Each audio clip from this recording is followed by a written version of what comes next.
जय जगन्नाथ सांग मैंने तो ओडिशा पुलिस जिला कनेस्टेबल नोटिफिकेशन को लेकिन समस्तंकर बहुत सारा आपण मानकर जो डाउट रही तो ये वीडियो माध्यम आम कथा जिला कनेस्टेबल आमर नोटिफिकेशन उपरे आउ बहुत सारा भी आपण मान कमेंट कर मेसेज कर रूल चेंज को फिजिकल को लेकर आपण मानकर कमेंट आसी आउ मेसेज आसी तो से रिगार्डिंग डाउट क्लियर करनेबी। तो चलतु स्टार्ट करवा जो मैंने चैनल फास्ट टाइम आसते चैनल को डेफिनेटली सब्सक्राइब कर रखुँ। ओके वीडियो टोटाल देखूँ संपूर्ण रूप से क्लियर हे। ओके तो डिस्कसन करने पूर्व जो मैंने OISF सिविल कनेस्टेबल प्रिपरेशन कर मक टेस्ट ग्रुप रे जॉइन हो पारे मात्र 79 रोज प्राइस जो थे कि टार्गेट अच्छी 50 full length mock test syllabus अनुसार आपको प्रोवाइड कर। तो जो मैंने इंटरेस्टेड अच्छा ये नंबर व्हाट्सएप करी जॉइन हो पारे।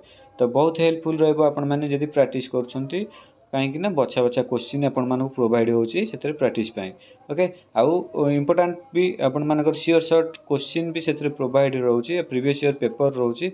तो बहुत किसी आपर प्रिपरेशन बहुत हेल्पफुल मिल। ओके तो आम जा जो जिला कनेस्टेबल नोटिफिकेशन ऊपर को जा ओडिशा पुलिस कौन रही अपडेट से आम चलो डिस्कसन करवा। ओके तो आम अच्छे ओडिशा पुलिस वेबसाइट रे अच्छे।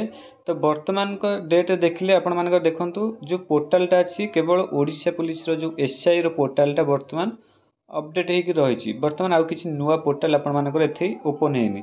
आउ जदि नोटिफिकेशन ऊपर को आम जा देखा तो नोटिस उपर आपण मानकर लास्ट नोटिस सेमती किसी आसीनी। आपण मानकर जो OISF आपण मानकर सेकेंड थर्ड फोर्थ बाटालियन जो आपण मानकर जो हेडक्वार्टर तार आपण मानकर अपडेट लास्ट ये रही। वर्तमान आपण माने समस्ते क्वेश्चन करते एपर्यंत आज आसीगला आपण मानकर नवेम्बर 3 तारिख आमर ओडिशा पुलिस किसी नोटिस आसलानी। ओके तो फास्ट तो कही रखुची जीवा आम जो नोटिफिकेशन ऊपर को जीवा पूर्व तो समस्ते आपण माने चिंतित रोते कि आउरी पुणी बहुत डाउट रोते कि आपण मानकर फिजिकल चेंज हो जाउची आ रूल चेंज हो जाउची आगुआ आपण मानकर फिजिकल रोची। तो देखंतु एमती हबनी आपण मानकर गोटे अमेंडमेंट अच्छी 2021 अमेंडमेंट। तो जो आपण मानकर गोटे notice last time notice Odisha police आसीथिला जोटा कि 4219 पदवी जो आपण मानकर नोटिस से क्लीयरली मेंशन अच्छी 2021 रूल अनुसार आपण मानकर पोस्ट फिलअप हम। ओके तो आपण माने ये सबू भ्रमरु माने दूर रुहतु आपण माने निजर प्रिपरेशन को फोकस करंतु। तो किए कहते आपण मानकर फिजिकल फास्ट हम आपण माने रिटिन जदि हर माने छाड़ी देके आपण माने फिजिकल करेंगे फसीजे। तो ये सबू चिंताधारा भ्रम चिंताधारा मुंडर हटातु कस्मिन काले आपण मानकर फिजिकल प्रथमे हम ना। तो देखंतु किछि जन अछंती जहां आपण माने जानछंती माने जो 4 लाख 5 लाख पिला आपण मानकर अप्लाई करछंती बळी पड़ जाउछंती 4-5 जन मिसी केस कर दोहंती तापर ये रोच सेमिति देखंतु तांकर सेतिकी जो माने आपण माने एस्पिरेंट अछंती आपण मानकर सेमिति कहार भी ये नाही मु जानि बारे किंतु एमिति किछि किछि अछंती जे के आपण पछबटे पिन खोबिले आपण माने देई पड़छंती। तो ये भूल करंतुनी। ओके आपण माने गवर्नमेंट रो रूल अनुसार रिक्रूटमेंट क्लियर करिया जानतु कहीं ना आपण माने जानछंती पूर्वरो रिक्रूटमेंट जो भी करप्शन होता वर्तमान जहाँ भी आपण माने जानुथिबे तो से आपण मानकर मूलपोछ हो गला कहीं आपण माने जानछंती जोटा कि SI रो जो स्कामटा आपण माने धरा पड़िले तो ता देहरु आपण माने जानछंती पूर्व केते वर्ष आपण मानकर रिक्रूटमेंट आपण मानकर दुर्नीति ही चलीथिला। तो वर्तमान आउ से टाइम नहीं दुर्नीति टाइम नहीं आपण मानकर परिश्रम फल मिलबार टाइम। ओके तो निहाती भाव आपण माने प्रिपरेशन करंतु रिटिन बहुत फोकस करंतु जेहेतु ऑफलाइन एग्जाम हम आपण मानक पई इंपोर्टेंट हाई कट ऑफ जीवो। तो सेति पई टारगेट करंतु मैक्सिमम स्कोर को आउ अवहेला करंतुनी एतिक मानिक चलंतु मैक्सिमम स्कोर को आपण माने टारगेट करिकरी चलंतु।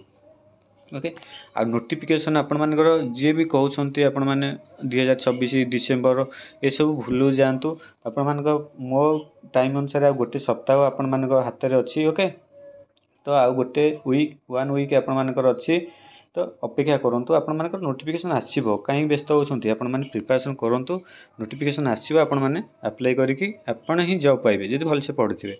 ओके एते ओडीडी हंतुनी आउ एते भी माने कावला बाला हंतुनी आपण माने प्रिपरेशन करंतु भलरे ओके फिजिकल टिके प्रैक्टिस करंतु आ बाकी रिटिन की पूरा जोरजार लगे दियंतु आपण मानकर जेतिक भी समय रहउची आ समय नाही काहे कि देखंतु 20 दिन दबो अप्लाई डेट तार 20-25 दिन पर आपण मानकर एग्जाम करे नबो आपण मानक हाथ रे 50 दिन भीतर टाइम रहउची तो 50 दिन रे जदी न पड़ते कोन करिवे तो भल से पढ़ापढ़ी करंतु आपण मानकर नोटिफिकेशन आसीबो किछि भी चेंज हेनी गोटे चेंज होइछि 3 वर्ष खाली एज रिलैक्सेशन आपण मानकर एक्स्ट्रा एज रिलैक्सेशन दउची जार जो टिकट थिला ता बाद आपण मानकर 3 वर्ष एक्स्ट्रा एज रिलैक्सेशन दउची एति केवल चेंज छै आ किछि चेंज हेनी कि हबो ही नाही आ गोटे चेंज होछि आपण मानकर जो फॉर्म फिलअप फ्री थिला सेटा आपण मानकर पैसा दबा पई पड़िबो एति थिला मो भाबुची आपण मान डाउट क्लियर हेते आपण मान निज प्रिपरेशन करंतु वीडियो भल लागि नियति लाइक करंतु चैनल को सब्सक्राइब करिक रखंतु।